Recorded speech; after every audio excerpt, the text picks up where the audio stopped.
Self Alfiya Qureshi. Welcome to my YouTube channel. हमने last topic पढ़ा था ब्रेकियल प्लेक्सस, तो इस वीडियो में हम पढ़ेंगे उसकी अप्लाइड एनाटॉमी, मतलब क्लिनिकल्स पढ़ेंगे उसके। तो इसके होते हैं 3 इंपॉर्टेंट क्लिनिकल्स ब्रेकियल प्लेक्सस के। फर्स्ट होता है अर्ब्स पाल्सी। अर्ब्स पाल्सी। तो देखिए, जो हमने ब्रेकियल प्लेक्सस पढ़ा था तो C5 C6 रूट से मिलके बनाया था अपर ट्रंक, फिर वो डिवाइड हो गए थे डिविजन्स में, और यहाँ पे थे उसके 2 डिवीजन। तो ये क्या हो गया, 1 2 3 4 5 6 6 पॉइंट्स, 6 नर्व्स यहाँ पे मिल रही है, तो इसको बोलते हैं अर्ब्स पॉइंट। अर्ब्स पॉइंट। तो अगर यहाँ पे इंजरी हो गई किसी भी कारण से, तो उससे जो पैरालिसिस होगा, जो भी उससे चीजें डिस्टर्ब होगी, उसको बोलेंगे अर्ब्स पाल्सी। तो अब इसके कॉज क्या क्या हो सकते हैं। कॉज सबसे पहला तो हो गया undue separation of head and shoulder. तो देखिए, जो ब्रेकियल प्लेक्सस होता है वो शोल्डर वाले रीजन पे होता है, अपर पार्ट में। तो अगर हमारा सर और शोल्डर जो है वो हमने एकदम स्ट्रेच कर लिया, दूर दूर कर लिया, तो उससे भी इंजरी हो सकती है नर्व्स को।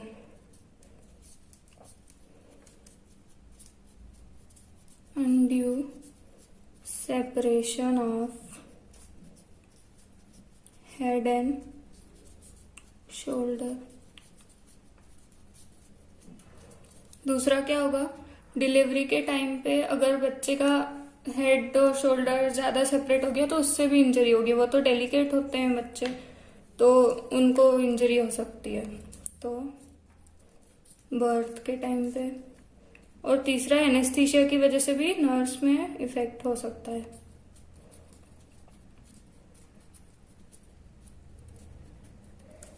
ठीक है, तो अब क्या चेंजेस आएंगे, क्या डैमेज होगा।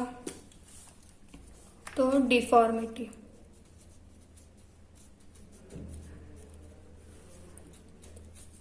सबसे पहले मसल्स कौन से इन्वॉल्व होंगे।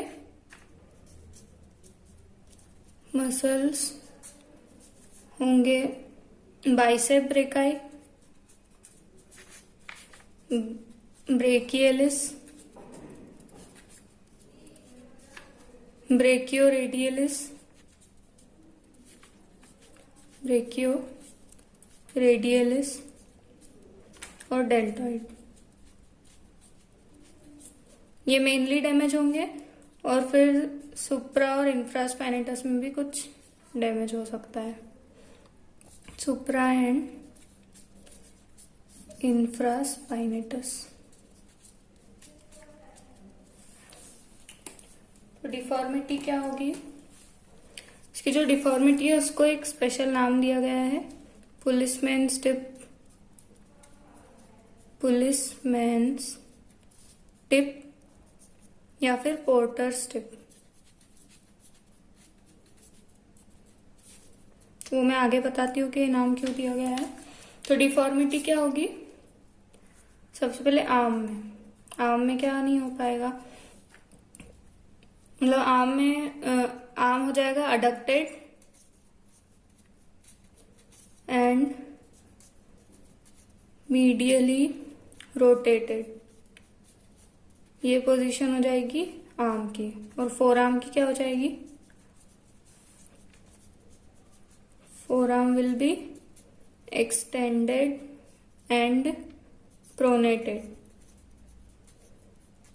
देखो, यहाँ पे मैंने एक डायग्राम बनाया है, तो इसमें आप देख सकते हो कि ये जो हैंड वाला है पीछे की तरफ घूम गया है, मतलब, और एक पास से एकदम मिड लाइन से चिपका हुआ है बॉडी के, तो हो गया अडक्टेड एंड मीडियली रोटेटेड है, पीछे की तरफ घूमा हुआ है हैंड। और फोरआर्म भी एक्सटेंडेड है और प्रोनेटेड। देखो, ये वाला मूवमेंट होता है सुपिनेशन, और पीछे अगर चले जाए तो प्रोनेशन। तो ये ऐसी पोजीशन हो जाएगी हाथ की अर्ब्स पाल्सी में।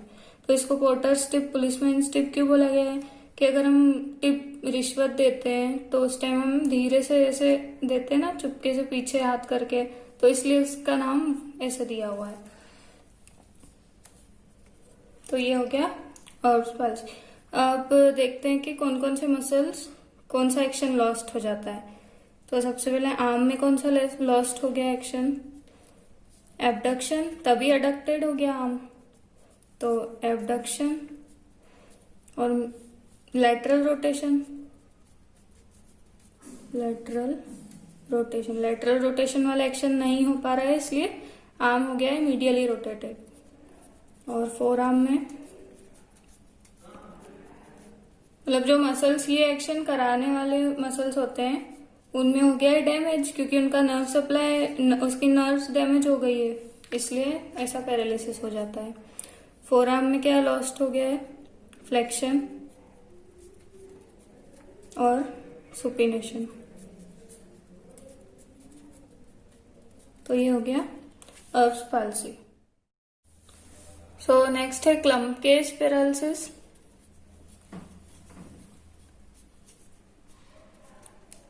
तो इसमें क्या होता है, जो C8 और T1 थी उसने मिलके बनाया था लोअर ट्रंक।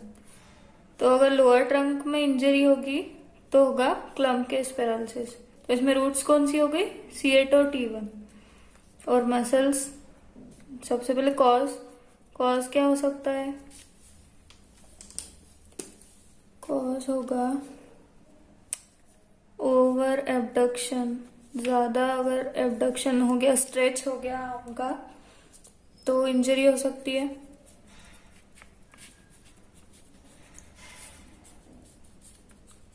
और बाकी सेम बर्थ के टाइम पे पॉसिबिलिटीज होती है इंजरी की, डैमेज की। और एनेस्थीसिया।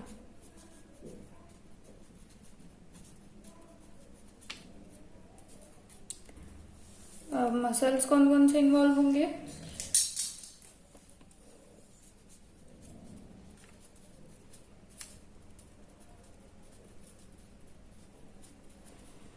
मसल्स मेनली होंगे इंट्रिंसिक मसल्स,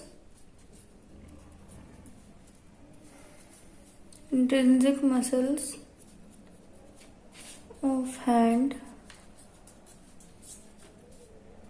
और अल्नर फ्लेक्सर्स। जो अल्नर साइड के फ्लेक्सर्स होते हैं, फ्लेक्सर मसल्स, वो अफेक्ट होंगे। फिर डिफॉर्मिटी क्या होगी,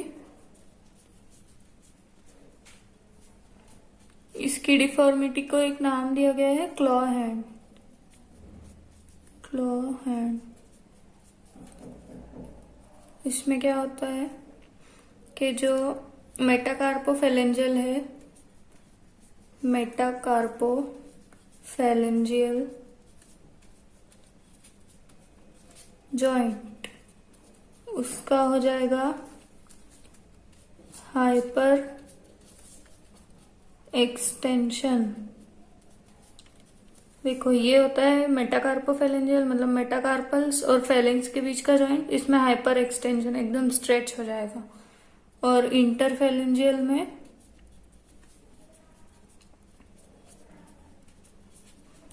इंटरफेलेंजियल जॉइंट्स का हो जाएगा फ्लेक्शन।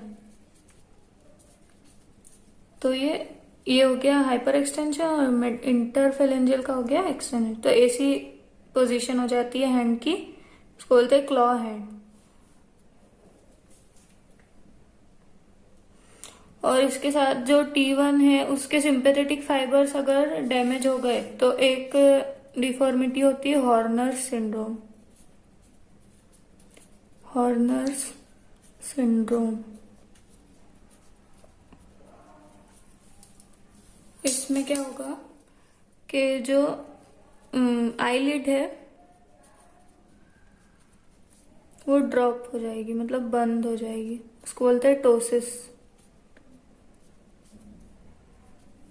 और प्यूपिल कॉन्स्ट्रिक्ट हो जाएगी, इसको बोलते हैं मियोसिस। और स्वेटिंग भी कम हो जाएगी, जिसको बोलते हैं एनहाइड्रोसिस। आईबॉल प्रोट्रूड करेगी बाहर की तरफ, उसको बोलते हैं एनोप्थेल्मस। तो ये अगर सिंपैथेटिक फाइबर्स भी डैमेज हो गए जो कि T1 के साथ निकलते हैं तो ये हॉर्नर सिंड्रोम भी होता है एडिशनल। सो थर्ड है nerve injury to nerve to serratus anterior, injury to nerve to serratus anterior। ये हमने एक लॉन्ग थोरेसिक नर्व देखी थी जो कि C5, C6, C7 से निकल रही थी, तीनों से मिलके एक नर्व निकल रही थी लॉन्ग थोरेसिक। हमने जब रूट्स की ब्रांचेस देखी थी तो हमने देखा था लॉन्ग थोरेसिक नर्व, है ना, जिसको कि नर्व टू serratus anterior भी बोलते हैं। तो इस नर्व को अगर डैमेज हो गया तो उसके बारे में हम पढ़ेंगे। तो कॉज क्या हो सकती है? सबसे पहले तो serratus anterior मसल कौन सा होता है? तो serratus anterior होता है लेटरल साइड पे। तो ये 8 रिब्स से इसका ओरिजिनेशन होता है, 8 रिब्स से ओरिजिन होता है इसका।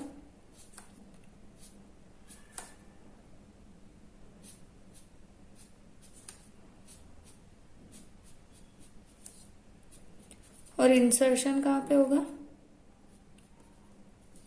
मीडियल बॉर्डर पे, एंटीरियर साइड पे। मैं डॉट डॉट इसलिए करी क्योंकि ये अंदर की तरफ इसका इंसर्शन होता है।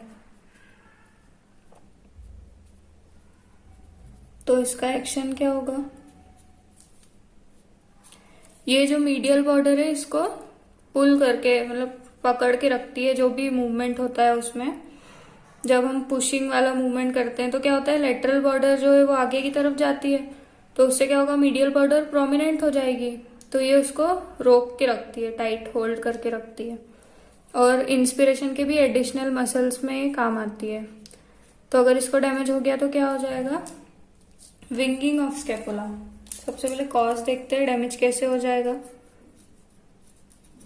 तो अगर हमने हैवी लोड उठा लिया ना, heavy load on shoulder,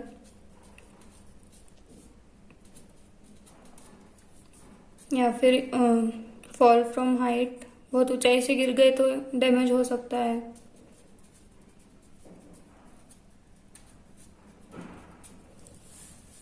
muscle कौन सा इन्वॉल्व हुआ इसमें? serratus anterior, सिर्फ एक मसल।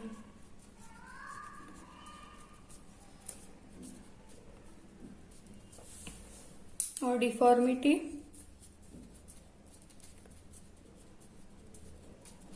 इसको बोलेंगे winging of scapula. Winging of scapula. तो यहाँ पे मैंने एक डायग्राम बनाया है, उससे समझाती हूँ।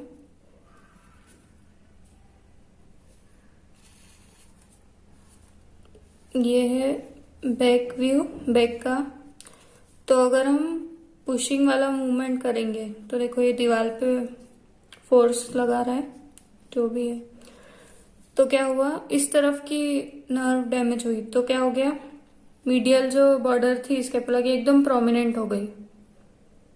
तो इसको बोलते हैं विंगिंग ऑफ स्कैपुला।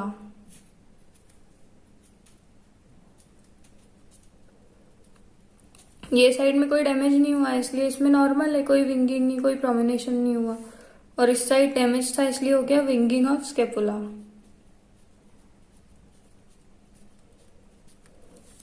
तो इसमें कौन कौन से एक्शंस हो गए हैं हम पर? पुशिंग एंड पंचिंग और बॉक्सिंग। इसको बॉक्सर मसल भी बोलते हैं, serratus anterior को।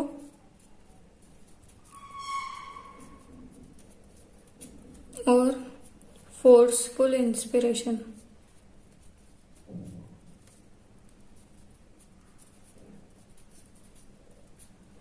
तो ये हो गया हमारा क्लिनिकल वाला पार्ट भी खत्म। तो अगर आपके लिए ये वीडियो हेल्पफुल रही हो तो इस वीडियो को लाइक कीजिएगा, अपने फ्रेंड्स के साथ इस वीडियो को शेयर कीजिएगा एंड चैनल को सब्सक्राइब कीजिएगा। Thank you.